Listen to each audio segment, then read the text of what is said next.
ವಾಲ್ಮೀಕಿ ನಿಗಮ ಅವ್ಯವಹಾರ ಆರೋಪಕ್ಕೆ ಸಂಬಂಧಿಸಿದಂತೆ ನಾಗೇಂದ್ರಗೆ ಮತ್ತೆ ಟೆನ್ಷನ್ ಶುರುವಾಗಿದೆ.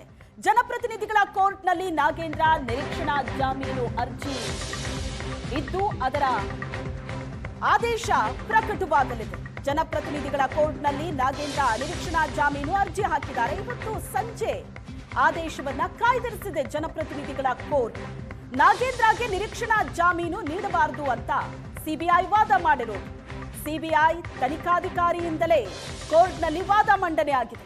ವಾಲ್ಮೀಕಿ ನಿಗಮದಲ್ಲಿ ಹಣ ಪಡೆದವರನ್ನ ಸಿಐಡಿ ಇಡಿ ತನಿಖೆ ಮಾಡಿದೆ. ತನಿಖೆಯ ಕೆಲ ಮಾಹಿತಿಗಳನ್ನ ತೆರೆದ ನ್ಯಾಯಾಲಯದಲ್ಲಿ ಹೇಳೋದಕ್ಕೆ ಸಾಧ್ಯ ಇಲ್ಲ. ಈ ಪ್ರಕರಣ ಸಂಬಂಧ ಮುಂಬೈನಲ್ಲೂ ಕೂಡ ದಾಳಿ ಮಾಡಿ ಮಾಹಿತಿಯನ್ನ ಕಲೆ ಹಾಕಲಾಯಿತು. ಈ ಹಗರಣದ ಹಣವು ಚಿನ್ನ ಹಾಗೂ ಚಿನ್ನದ ಗಟ್ಟಿಯಾಗಿ ಕನ್ವರ್ಟ್ ಆಗಿದೆ.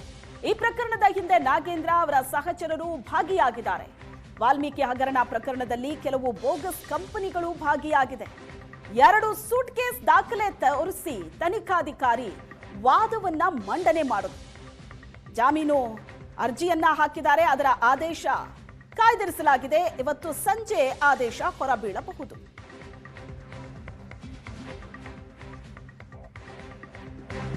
ನಿರೀಕ್ಷಣಾ ಜಾಮೀನು ನೀಡುವಂತೆ ನಾಗೇಂದ್ರ ಪರ ವಕೀಲರು ವಾದ ಮಾಡಿದ್ದಾರೆ. ನಾಗೇಂದ್ರ ನೆಕ್ಕಂಟಿ ನಾಗರಾಜ್ ನಡುವಿನ ವ್ಯವಹಾರ ವೈಯಕ್ತಿಕವಾದುದು.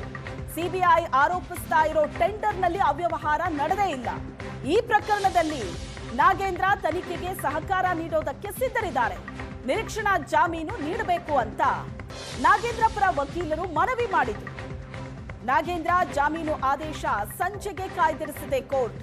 ಈಗಾಗಲೇ ಈ ಪ್ರಕರಣದಲ್ಲಿ 1 ಬಾರಿ ಜೈಲಿಗೆ ಹೋಗಿ ಬಂದಿದ್ದಾರೆ ನಾಗೇಂದ್ರ. ಸಚಿವ ಸ್ಥಾನವನ್ನು ಕಳ್ಕೊಂಡಿದ್ದಾರೆ. ಈಗ ಮತ್ತೆ ಸಚಿವ ಸ್ಥಾನದ ನಿರೀಕ್ಷೆಯಲ್ಲಿ ಕೂತಿರುವಾಗ ಮತ್ತೆ ಇದೇ ಪ್ರಕರಣ ಟೆನ್ಷನ್ ಅನ್ನ ತಂದಿಟ್ಟಿದೆ ನಾಗೇಂದ್ರಗೆ.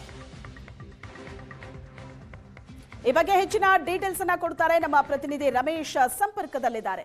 ರಮೇಶ್, ಈ ಪ್ರಕರಣ ಸಾಕಷ್ಟು ಸಂಕಷ್ಟವನ್ನ ನಾಗೇಂದ್ರಗೆ ಈಗಾಗಲೇ ತಂದಿಟ್ಟಿದೆ. ಆದ್ರೆ ಮತ್ತೊಂದು ಸುತ್ತಿನ ಟೆನ್ಷನ್ ಈಗ ಶುರುವಾಗಿರೋದು.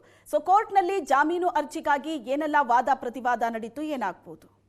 ಖಂಡಿತ ಶ್ವೇತಾ, ಅಂದ್ರೆ ವಾಲ್ಮೀಕಿ ನಿಗಮದಲ್ಲಿ ದೊಡ್ಡ ಅವ್ಯವಹಾರ ಆಗಿದೆ ಅನ್ನೋ ವಿಚಾರದಲ್ಲಿ ಈಗಾಗಲೇ SIT ತನಿಖೆಯನ್ನ ಮಾಡಿತ್ತು. SIT ತನಿಖೆಯಲ್ಲಿ ನಾಗೇಂದ್ರ ಅವರಾಗ್ಲಿ ಮತ್ತೆ ಬೇರೆ ಬಸವನಗೌಡ ದದ್ದಲಾಗ್ಲಿ ಆರೋಪಿಯಾಗಿರ್ಲಿಲ್ಲ, ಅವ್ರನ್ನ ವಿಚಾರಣೆಗೂ ಕರೀಲಿಲ್ಲ. ಆದ್ರೆ ಇಡಿ ತನಿಖೆಯ ಸಂದರ್ಭದಲ್ಲಿ ಮಾಜಿ ಸಚಿವ ನಾಗೇಂದ್ರನ ಅರೆಸ್ಟ್ ಮಾಡಲಾಗಿತ್ತು. ಅವ್ರು ಜೈಲಿಗೆ ಹೋಗಿ ಕೂಡ ಬರ್ಲಾಯ್ತು. ಅದಾದ ನಂತರ ಸಿಬಿಐ ಮತ್ತೆ ಹೈಕೋರ್ಟ್ ಮುಂದೆ ಒಂದು ಅರ್ಜಿಯನ್ನು ಸಲ್ಲಿಸಿ ಈ ಪ್ರಕರಣವನ್ನ ನಾವು ಸಂಪೂರ್ಣವಾಗಿ ತನಿಖೆಯನ್ನ ಮಾಡ್ಲಿಕ್ಕೆ ಒಂದಿಷ್ಟು ಅಧಿಕಾರವನ್ನ ಕೊಡಬೇಕು ಅನ್ನೋ ನಿಟ್ಟಿನಲ್ಲಿ ಒಂದು ಮನವಿಯನ್ನ ಮಾಡ್ತಾರೆ. ಯೂನಿಯನ್ ಬ್ಯಾಂಕ್ ಕೂಡ ಒಂದು ಅರ್ಜಿಯನ್ನ ಸಲ್ಲಿಸಿತ್ತು. ಹಾಗಾಗಿ ಈ ಹೈಕೋರ್ಟ್ ಸಿಬಿಐ ಅಧಿಕಾರಿಗಳಿಗೆ ಒಂದು ತನಿಖೆಯನ್ನು ಮಾಡ್ಲಿಕ್ಕೆ ಅವಕಾಶ ಕೊಟ್ಟ ನಂತರ ಅವರು ಇಡೀ ಪ್ರಕರಣವನ್ನ ಒಂದಷ್ಟು ಏನೋ ಆಳಕ್ಕೆ ಇಳಿದು ತನಿಖೆಯನ್ನ ಮಾಡ್ತಿದ್ದಾರೆ. ಇವತ್ತು ಏನೋ ಅಂದ್ರೆ ಜನಪ್ರತಿನಿಧಿಗಳ ವಿಶೇಷ ನ್ಯಾಯಾಲಯದಲ್ಲಿ ನಡೆದಂತ ವಿಚಾರಣೆ ಸಂದರ್ಭದಲ್ಲಿ ಸಿಬಿಐ ಹೇಳ್ತಾ ಇರುವಂತದ್ದು ಇದೊಂದು ದೊಡ್ಡ ಮಟ್ಟದ ಹಗರಣ ಆಗಿದೆ ಅನ್ನುವಂಥದ್ದು. ಕೆಲ ದಿನಗಳ ಹಿಂದಷ್ಟೇ ನಾಗೇಂದ್ರಗೆ ವಿಚಾರಣೆಗೆ ಹಾಜರಾಗಬೇಕು ಅಂತ ನೋಟಿಸ್ ಕೊಟ್ಟಿದ್ದ ಹಿನ್ನೆಲೆಯಲ್ಲಿ ನಾಗೇಂದ್ರ ಅವರು ಬಂಧನದ ಭೀತಿಯಿಂದಾಗಿ ಈಗ ಸೆಷನ್ಸ್ ಕೋರ್ಟ್ ಮುಂದೆ ಒಂದು ನಿರೀಕ್ಷಣಾ ಜಾಮೀನು ಕೋರಿ ಅರ್ಜಿಯನ್ನು ಸಲ್ಲಿಸಿರುವಂತದ್ದು. ಈ ಸಂದರ್ಭದಲ್ಲಿ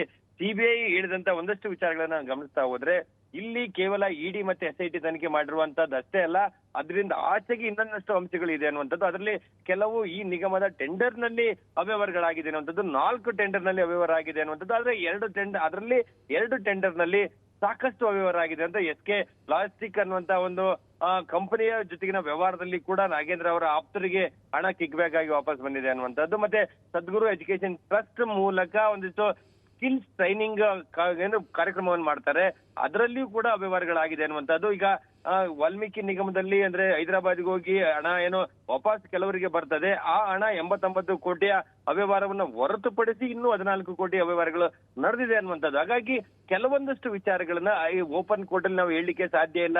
ಈಗಾಗಲೇ ಸಾಕಷ್ಟು ದಾಖಲೆಗಳನ್ನ ಈಗಾಗಲೇ ಕಲೆ ಹಾಕೊಂಡಿದ್ದೀವಿ. ಆ ದಾಖಲೆಗಳನ್ನ ಅಂದ್ರೆ 2 ಸೂಟ್ ಕೇಸ್ ನಲ್ಲಿ ತೆಗೆದುಕೊಂಡು ಬಂದಂತ ದಾಖಲೆಗಳನ್ನ ಸಿಬಿಐ ಅಧಿಕಾರಿಗಳು ನ್ಯಾಯಪೀಠಕ್ಕೆ ತೋರಿಸ್ತಾರೆ. ನೋಡಿ, ಇಷ್ಟೊಂದು ದಾಖಲೆಗಳಿದೆ. ಕೆಲವೊಂದು ಇಲ್ಲಿ ವಕೀಲರು ಇರ್ತಾರೆ, ಎಲ್ಲರೂ ಇರ್ತಾರೆ. ಇಂತಹ ಸಂದರ್ಭದಲ್ಲಿ ನಮ್ಮ ವಿಚಾರಗಳು ಅಂದ್ರೆ ಈ ತನಿಖೆಯಲ್ಲಿ ಏನು ಕಂಡಿಡಿದಿದ್ದೇವೆ ಮತ್ತೆ ಇನ್ನೊಂದಷ್ಟು ತನಿಖೆ ಏನ್ ನಡಿಬೇಕು ಅನ್ನುವಂತ ನಿಟ್ಟಿನಲ್ಲಿ ಅಂಶಗಳನ್ನ ಓಪನ್ ಕೋರ್ಟ್ ಅಲ್ಲಿ ಹೇಳಿದ್ದೆ. ಅದರಲ್ಲಿ ಆರೋಪಿಗಳಿಗೆ ಸಾಕಷ್ಟು ಸಮಸ್ಯೆ ಅಂದ್ರೆ ಅವರಿಗೆ ಸಹಕಾರ ಆಗುತ್ತೆ. ಅಥವಾ ಈಗ ಹಿಂದೆ ಮುಂಬೈನಲ್ಲಿ ದಾಳಿ ಮಾಡಿದ ಸಂದರ್ಭದಲ್ಲಿ ಕೂಡ ಅಲ್ಲಿ ಕೆಲ ಆರೋಪಿಗಳು ಪರಾರಿಯಾಗಿದ್ದಾರೆ. ಮತ್ತೆ ಅಲ್ಲಿ ಸಾಕ್ಷಿಗಳ ಮೇಲೆ ಬೆದರಿಕೆ ಹಾಕುವಂತ ಕೆಲಸಗಳಾಗ್ತಾ ಇದೆ. ಹಾಗಾಗಿ ಇದೊಂದು ದೊಡ್ಡ ಮಟ್ಟದ ಹಗರಣವನ್ನ ತುಂಬಾ ಆಳಕ್ಕಿಳಿದು ತನಿಖೆಯನ್ನ ಮಾಡ್ತಾ ಇದ್ವಿ. ಹಾಗಾಗಿ ಆರೋಪಿಯ ಕಸ್ಟೋಡಿಯಲ್ ಇಂಟ್ರಾಗೇಷನ್ ಅತ್ಯಂತ ಅಗತ್ಯ ಇದೆ. ಹಾಗಾಗಿ ನಮಗೆ ಇವರಿಗೆ ನಿರೀಕ್ಷಣಾ ಜಾಮೀನ ಕೊಡಬಾರದು ಅನ್ನೋ ನಿಟ್ಟಿನಲ್ಲಿ ಮನವಿಯನ್ನ ಮಾಡ್ತಾರೆ. ಆದ್ರೆ ನಾಗೇಂದ್ರ ಪರ ವಕೀಲರು ಹೇಳುವಂತದ್ದು ಅಂದ್ರೆ ಈ ರೀತಿ ಏನೋ ಇದರಲ್ಲಿ ಯಾವುದೇ ಅವ್ಯವಹಾರಗಳು ನಡೆದಿಲ್ಲ, ಹಾಗಾಗಿ ನಿರೀಕ್ಷಣಾ ಜಾಮೀನ ಕೊಡಬೇಕು ಅಂತ ಮನವಿಯನ್ನ ಮಾಡ್ತಾರೆ. ಆದ್ರೆ ವಾಲ್ಮೀಕಿ ನಿಗಮದ ಪ್ರಕರಣದಲ್ಲಿ ಈಗ ಎಕ್ಸ್ಟ್ರಾ ಕೆಲವು ಟೆಂಡರ್ಗಳಲ್ಲಿ ಅವ್ಯವಹಾರಗಳಾಗಿದೆ ಅನ್ನುವಂಥದ್ದು ಇವತ್ತು ಕೋರ್ಟ್ ನಲ್ಲಿ ಸಿಬಿಐ ಹೇಳಿರುವಂತದ್ದು ಒಂದಿಷ್ಟು ಹೊಸದಾಗಿ ಕುತೂಹಲ ಮೂಡಿಸಿರುವಂತಹ ವಿಚಾರಗಳು. Yes, thank you Ramesh.